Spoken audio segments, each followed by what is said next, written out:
Evangelho segundo João, capítulo 14, versículo 8 até o 15.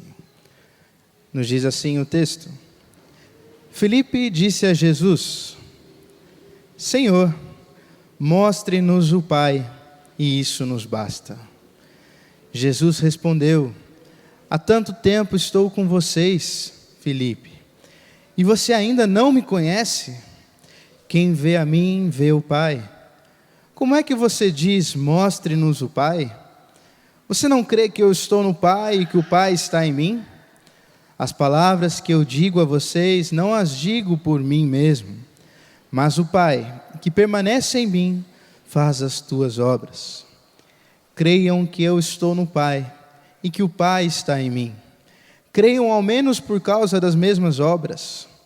Em verdade lhes digo que aquele que crê em mim fará também as obras que eu faço, e outras maiores fará, porque eu vou junto do Pai.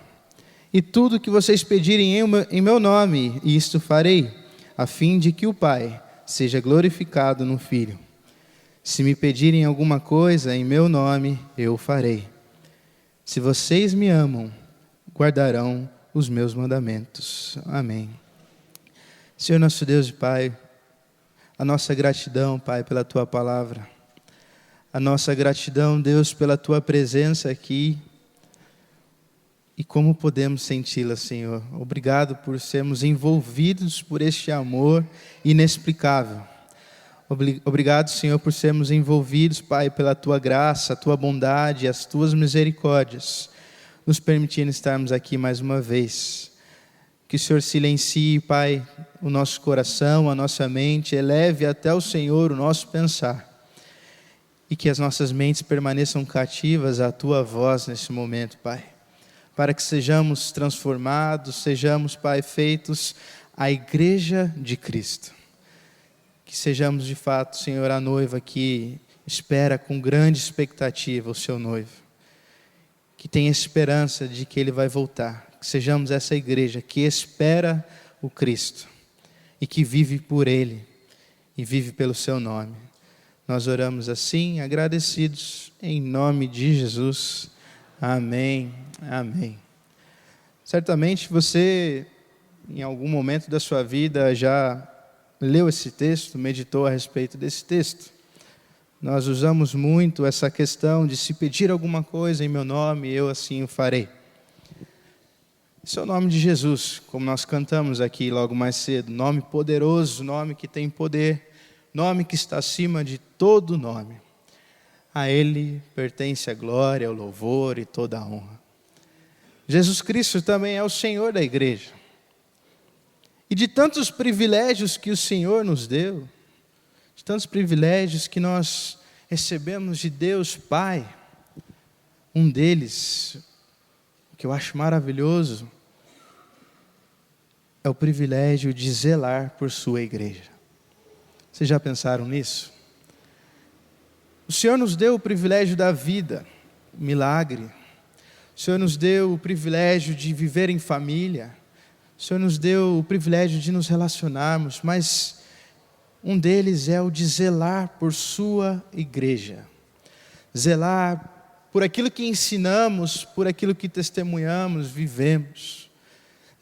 Zelar por uma fé inteligente, uma fé sincera, não fingida. Zelar por uma adoração que seja verdadeira, que seja em espírito e que seja em nome de Jesus.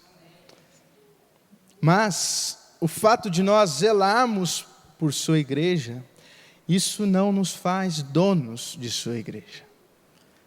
Existe uma grande diferença entre você ser uma pessoa que tem a responsabilidade de cuidar de algo e de você ser a pessoa que é dona dessa questão, dessa coisa. Se fôssemos falar em dono, eu diria que só há um, e este é Deus. O dono da igreja é o Senhor. E a igreja é do Pai. Nós falamos sobre isso, e talvez você se pergunte então, como é que fica a questão da Trindade? Como fica então o Filho? Como fica o Espírito Santo? Eu quero nessa manhã focar na figura do Filho que se revela em Jesus Cristo. E para iniciarmos a nossa conversa, nós precisamos pensar em alguns pressupostos que já foram vistos ao longo dessa série de mensagens. O primeiro dele que eu consigo pensar é: o Pai, Ele é o idealizador da igreja. O Pai, Ele é o idealizador, aquele que teve a ideia da igreja, aquele que revela a sua vontade de que a igreja exista para louvor e glória de seu nome. Mas a igreja, ela é concretizada, ela é fundamentada em Jesus Cristo. E o interessante, o Pai é o idealizador, Jesus é aquele que concretiza, que fundamenta a igreja. E o seu movimento, ele é articulado então pelo Santo Espírito de Deus. E isso faz com que a igreja seja então um organismo vivo, aquilo que nós conhecemos como corpo. Outro pressuposto, outra coisa que nós temos que iniciar nossa conversa com uma certeza, é de que toda a autoridade, ela foi dada a Cristo. Nós falamos a respeito disso na semana passada. Nele tudo subsiste, e pelo seu nome nós agimos enquanto igreja. Como igreja não fazemos nada, não podemos na verdade fazer nada, porque nós acabamos fazendo coisas pelas nossas forças, mas nós sabemos aonde isso pode dar. Como igreja nós temos que fazer tudo pelo nome de Jesus, em nome de Jesus.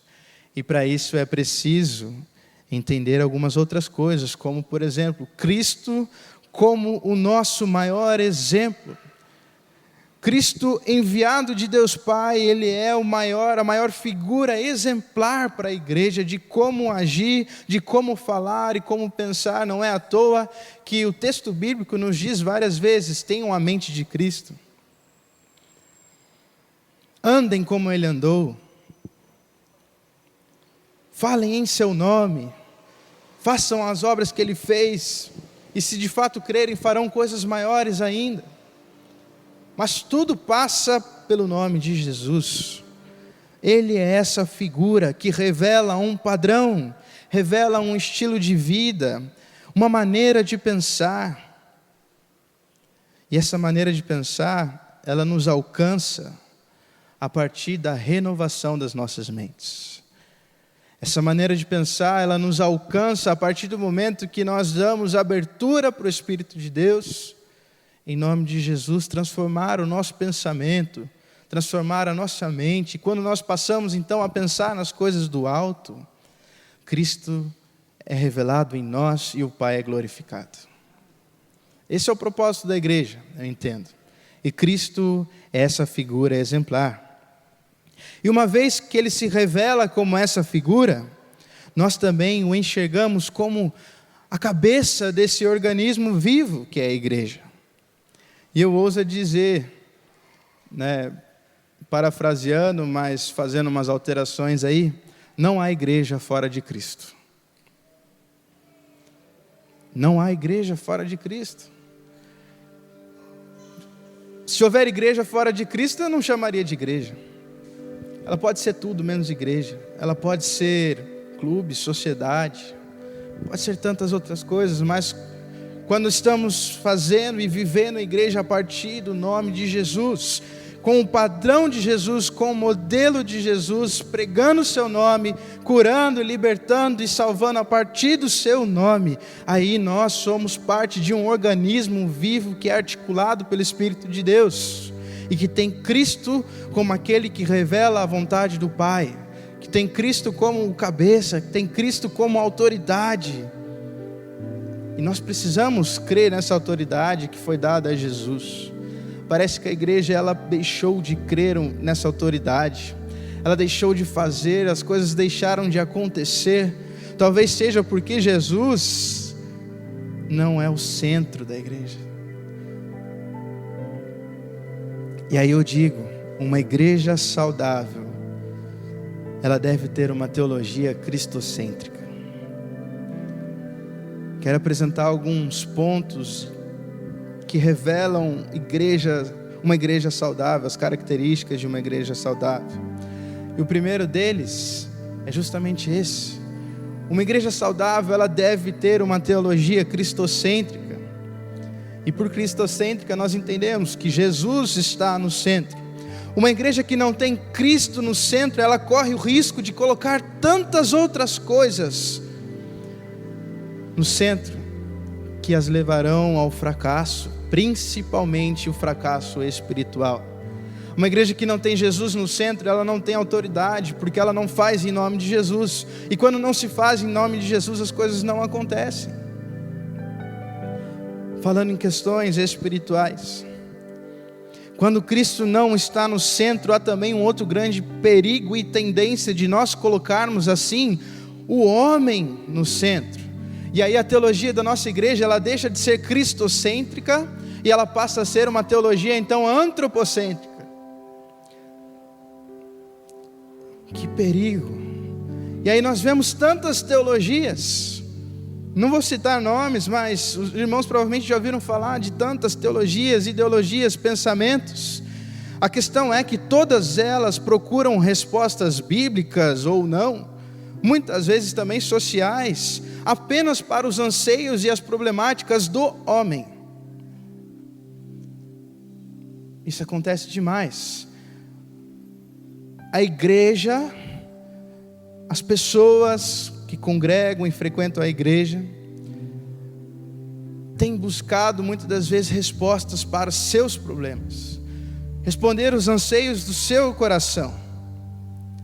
E o problema é que vai chegar um momento em que a teologia ela vai falhar e as respostas vão acabar. Vai chegar um momento em que a dúvida ela vai ser maior do que a resposta que nós estamos procurando, e a gente vai deixar de ter força para procurar. E aí eu penso o seguinte: quando nós ensinamos um princípio básico, quando nós como cristãos ensinamos o princípio da honra ao ser humano, na sua integralidade, em todas as áreas da vida, quando nós ensinamos os nossos filhos, aqueles que convivem conosco na igreja, a honrar o próximo, a respeitar o próximo, a amar o próximo, nós não precisamos viver mais uma igreja que luta por causas específicas, porque a causa da igreja ela não vai ser mais específica do fulano, do ciclano, desse ou daquele. A causa da igreja vai ser Jesus, e Jesus ama todo e qualquer tipo de pessoa. Aí você não precisa brigar por um grupo X, um grupo Y. Você vai brigar pela dignidade do homem. E eu entendo muito isso na teologia de Jesus. Uma teologia cristocêntrica é uma teologia que se assenta à mesa e coloca todos à mesa, sem distinção, sem dificuldade de dizer esse pode, esse não pode. Nós precisamos retornar a essa igreja que vive uma teologia cristocêntrica, uma igreja que tem Jesus no centro.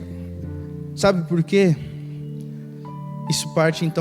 Isso começa a ser o nosso estilo de vida, e aí tudo que nós fizermos vai ser por Ele, para Ele, e aí nós viveremos de fato a igreja que Deus quer. Nenhuma teologia, nenhuma ideologia, nenhum pensamento responde todas as questões do homem. Em algum momento, essa linha de pensamento, ela se torna um fator limitador. Parece que a razão por si só, ela não consegue mais cobrir os anseios e as problemáticas que nós levantamos. E aí que entra justamente o poder de Deus. O poder de Deus, através de seu Filho, através do Espírito Santo, eles são maiores do que qualquer coisa que nós possamos delimitar ou dizer ou escrever um conceito ou algo do tipo. Chega um momento em que a fé ela ultrapassa a razão, e aí você precisa viver então a espiritualidade que é proposta por Cristo. Vamos explicar as questões de Jesus. Tem coisa que é inexplicável, tem coisa que não dá para explicar, tem coisa que é fé, é convicção, é certeza, e a igreja precisa retornar a essa teologia cristocêntrica, uma teologia que não é humanista, antropocêntrica de forma completa, né? Mas uma teologia que se volta sempre para os anseios do coração de Deus. Que ninguém melhor do que Deus para saber aquilo que o homem precisa. Ninguém melhor que Deus para saber aquilo que a mulher precisa. Ninguém melhor que Deus para saber o que os seus filhos precisam. Se a nossa teologia ela for antropocêntrica demais, se ela colocar demais o homem no centro, as suas problemáticas e assim por diante, a nossa espiritualidade ela vai ter o tamanho da nossa pequenez diante de Deus. Vocês já pararam para pensar nisso? Enquanto nós buscarmos responder os nossos problemas, a nossa teologia, a nossa fé, ela vai ser tão grande ou tão pequena quanto nós. Mas a partir do momento que nós começarmos então a viver um anseio de responder às expectativas e à vontade do coração de Deus, a sua vontade revelada a partir da sua palavra, a partir de Jesus e a partir de sua igreja, nós então vamos viver uma espiritualidade que é muito maior daquilo que cabe dentro de nós, porque vem então e passa a partir da nossa fé e de Jesus. Nossa teologia ela precisa ser cristocêntrica. Um outro ponto que eu quero trazer a respeito de uma igreja saudável é de que uma igreja saudável ela vê no relacionamento do filho e do pai unidade. Uma igreja saudável, ela enxerga comunhão no relacionamento de Deus Pai, Deus Filho e Deus Espírito Santo. Ela vê unidade, ela vê uma essência, algo que os move de forma semelhante, embora tenham características diferentes. Mas no fundo existe algo que os move da mesma maneira, um mesmo amor, uma mesma graça, uma mesma característica. Por isso que a graça de Deus, ela é inexplicável, ela revela esse caráter de Deus bondoso e amoroso, tanto através de Jesus, através do Filho, quanto através do Pai. E a igreja saudável, uma igreja que é de fato a igreja de Jesus, ela olha para Jesus e enxerga esse relacionamento tão bonito com Deus Pai.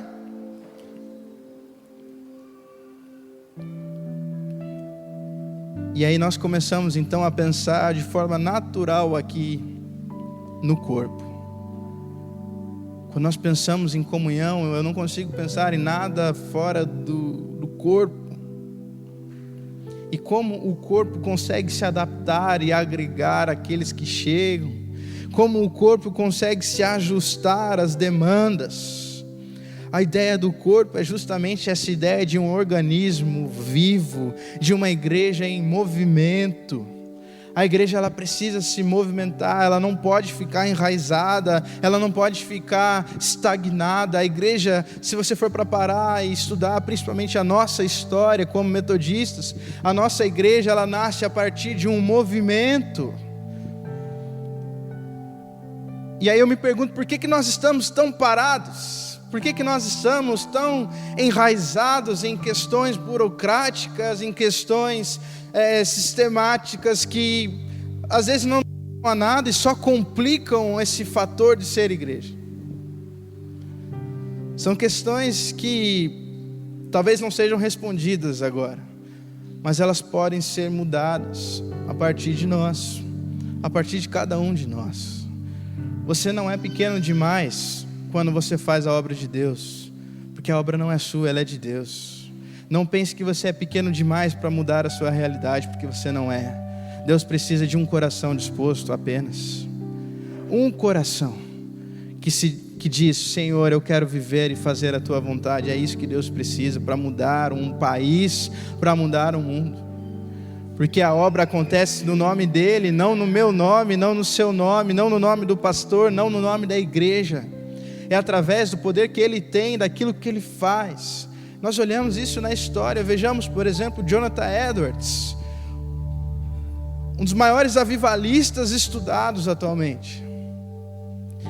Por avivamento, eu não digo apenas aquele avivamento que passa na nossa cabeça, dos dons do Espírito e assim por diante. Eu digo de conversão genuína, de frutos de arrependimento. Deus usou um homem naquela época para transformar uma cidade inteira e uma região inteira, e isso foi contagiando e fazendo. Não foi diferente com John Wesley, não foi diferente com tantas outras pessoas que se colocaram disponíveis para Deus, se colocaram de joelhos no chão. E um detalhe, se você for olhar para a vida dessas pessoas, elas entendiam o relacionamento do filho e do pai, porque elas praticavam o mesmo tipo de relacionamento com Deus. Elas praticavam e se doavam de forma integral à oração, à vida de devoção ao Senhor. E quando nós nos entregamos dessa forma, Deus, Ele está sempre disposto a se relacionar.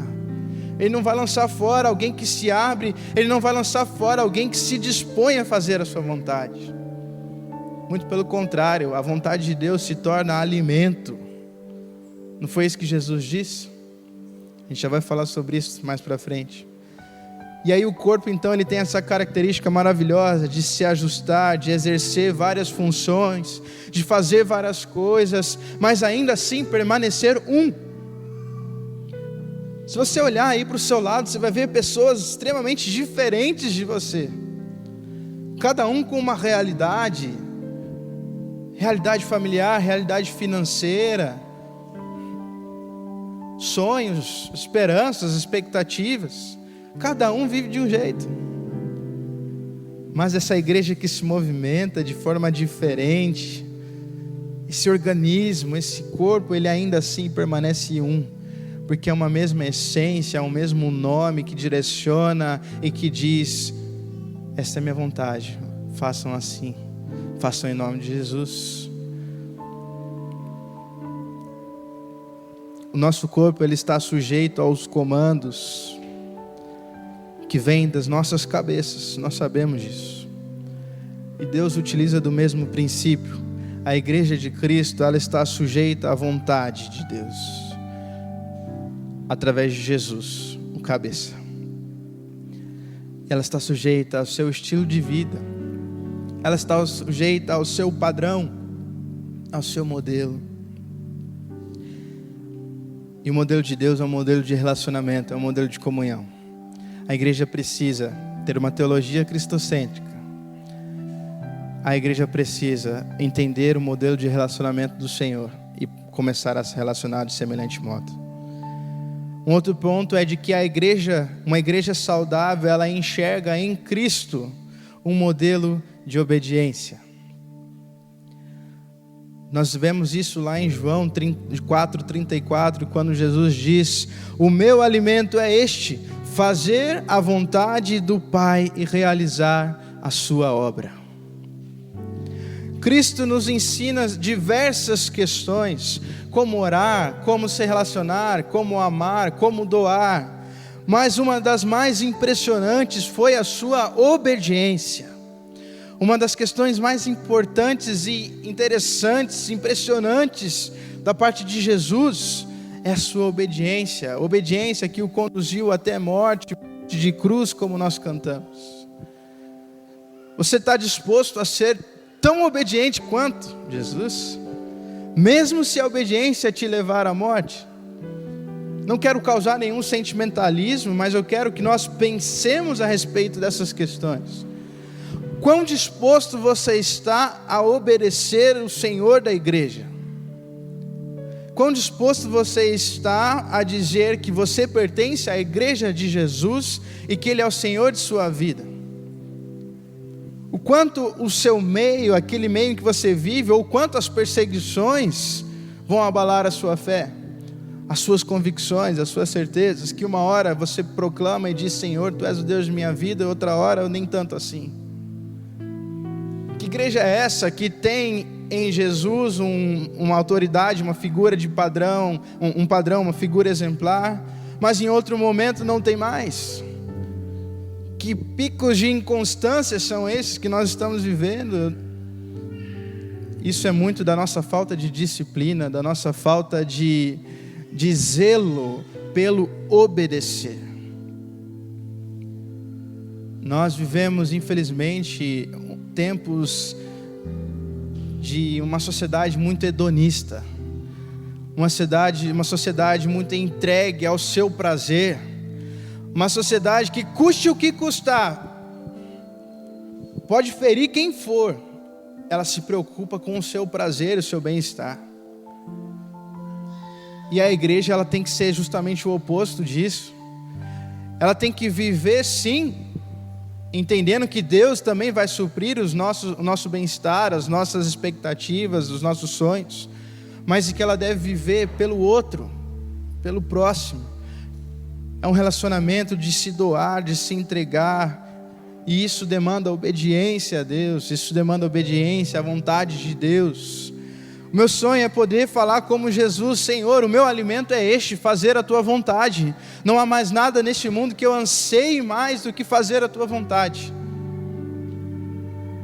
Esse devia ser o desejo da igreja, essa devia ser a voz que ecoa dentro da igreja de uma forma impressionante. Senhor, não há nada mais importante do que fazer a tua vontade. Não há nada mais importante do que pregar o teu evangelho, não há nada mais importante do que pregar o teu perdão, do que levar o teu amor a partir das nossas ações, das nossas atitudes, levar o teu amor a partir da tua palavra. Às vezes eu fico pensando, e às vezes eu converso isso com a Júlia, nós estamos vendo as pessoas viver uma vida fora desses padrões de Cristo, uma vida entregue a uma depravação sem consequências, e nós temos vergonha de falar das boas novas, com medo de incomodar, com medo de perturbar, de tirar a paz, de ser inconveniente. E se Jesus também ficasse da mesma forma, se Jesus viesse da mesma forma e não incomodasse, porque Jesus incomodou. Às vezes a gente faz essa figura de Jesus muito distante da realidade, e o fato é que ele incomodou padrões da época, padrões religiosos, padrões políticos e assim por diante. Ele trouxe um sistema, ele trouxe uma forma de pensar, um estilo de vida que incomodava alguns. E é fato, quando a gente começa a viver esse padrão de Jesus, a gente acaba perdendo às vezes algumas amizades, algumas questões, porque os padrões são muito diferentes. Mas até certo ponto isso vai acontecer mesmo, mas o que a gente tem feito para levar para esses que eram nossos amigos a mesma verdade que nos encontrou? Por que a gente sente vergonha? Por quê? Jesus não é a sua vida? Não é o sentido da sua vida? Por que ter vergonha dele então? Jesus não é a razão do seu viver, não é aquele que te tirou das trevas para a luz? Por que ter vergonha dele? Você não faz parte da igreja de Cristo? Por que ter vergonha dele? Por que não falar dele? Por que não viver ele, por ele, para ele? Enquanto Jesus não for o maior louvor de nossos lábios, não for a maior alegria do nosso coração, nós continuaremos vivendo essa vida entregue aos nossos prazeres e à nossa satisfação própria, e nunca encontraremos plena satisfação em Deus. Deus, Ele é glorificado quando nós nos satisfazemos nele. John Piper disse isso num livro chamado Plena Satisfação em Deus. Eu tenho certeza de que Ele é. Não há alegria maior para Deus do que quando nós encontramos a alegria de nossas vidas, a nossa satisfação nele, em Jesus e no seu nome. E aí então nós passamos a viver isso. E aí você está no seu trabalho, você está no consultório, você está na rua, se alguém vier te falar: como você está? Estou bem, graças a Deus, porque Deus mudou a minha vida. Ah, mas Caleb, isso é arcaico demais. Ir na praça e pregar, que vergonha. Falar no meio de um shopping para alguém, que vergonha. Isso é ultrapassado demais. Hoje em dia não se fala mais isso, não se faz mais isso. Não se faz mais porque nós deixamos de crer no poder de Deus para transformar as pessoas. Não se faz mais porque nós deixamos de estar sensíveis ao Espírito Santo e deixamos de estar sensíveis à realidade das pessoas. Nós conseguimos passar por não fazer nada. Nós conseguimos passar por pessoas enfermas e não orar por elas. nós conseguimos passar por pessoas que abrem o seu coração, têm um anseio de ouvir de Deus e ainda assim não falar de Deus, não falar de Jesus, porque nos falta tempo, porque nos falta coragem, porque nos falta tanta coisa. Mas não faltou para Jesus coragem, não faltou para Jesus disposição em obedecer a Deus. Mesmo quando estava diante da cruz, não faltou para Jesus a vontade de se render, essa submissão de se render a Deus e dizer: Senhor, é a tua vontade.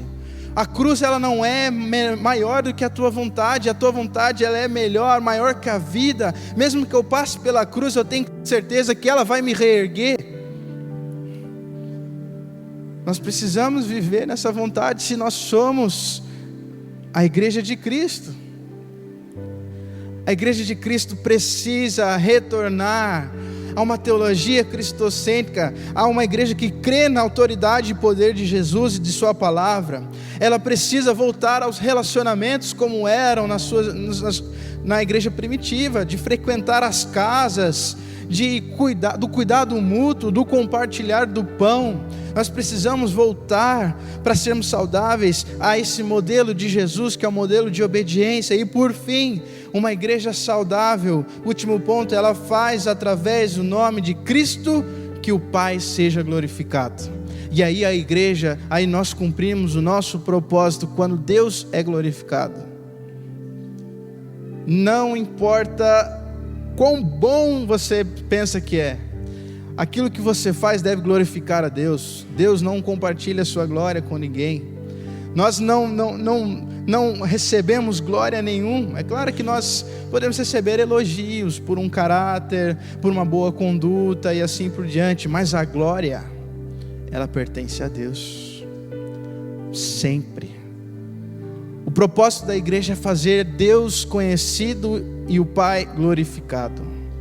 Uma igreja saudável, ela vive para a glória de Deus dentro e fora das quatro paredes. Aí que está um detalhe: viver para a glória de Deus dentro das quatro paredes é muito fácil.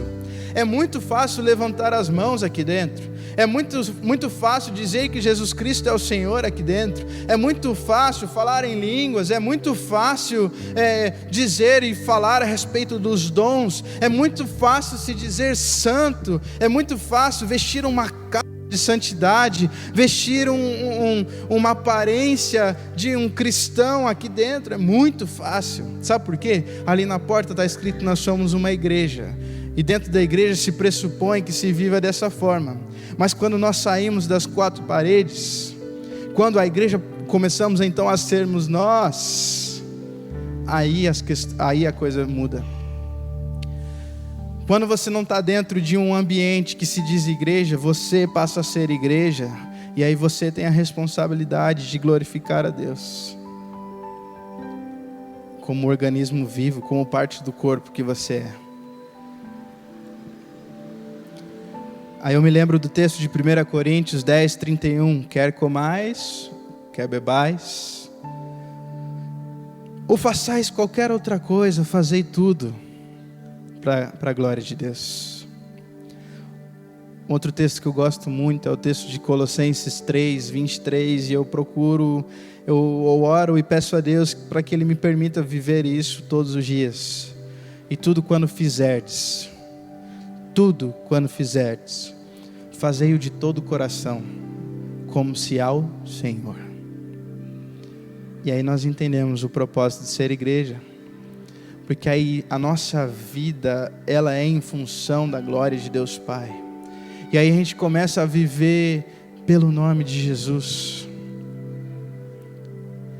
Nós precisamos viver essa realidade. Uma igreja saudável, uma igreja que realmente depende de Jesus e tem Jesus como seu Senhor. Que seja essa a nossa oração, seja essa a nossa alegria, o nosso anseio, a nossa expectativa. Dizer: Senhor, Tu és o motivo de nós sermos igreja. Jesus, é pelo Seu nome. É pelo Seu nome que nós somos igreja. É o Senhor quem nos faz igreja. Então, seja de fato a nossa cabeça.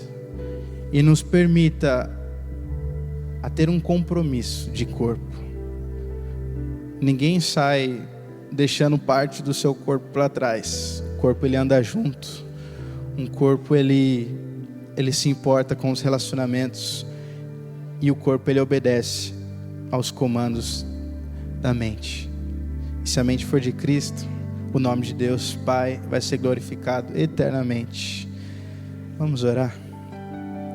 Senhor, obrigado, Deus, pela Tua palavra. Obrigado, Senhor, pelo privilégio de podermos, Senhor, viver o Teu Evangelho, de podermos viver a realidade da Tua palavra, mesmo com as nossas imperfeições, a nossa pequenez, Pai. O Senhor nos permite a viver a Tua promessa, Senhor, de união, de unidade. O Senhor nos permite viver esse caminho, essa verdade e a vida que é Jesus. O Senhor nos permite viver uma igreja que, por mais que tenha suas dificuldades, procura, Senhor, ser a igreja do Senhor. E se até hoje, Senhor, nós não nos dispomos a viver essa realidade, Pai, que o Teu Santo Espírito nos leve, Senhor, a assumir esse compromisso contigo, Pai, hoje, agora. Não por mim, não pelo pastor, não pela instituição, mas porque o Senhor desperta em nossos corações a vontade de viver pelo Senhor, para a Tua glória, Deus. Que o Senhor toque de fato os corações, Deus. Queremos, Pai, ser a Tua igreja, a igreja que revela Jesus, glorifica o Pai e experimenta da ação do Espírito Santo. Oramos assim, no nome de Jesus, a quem nós amamos tanto. Amém. Amém.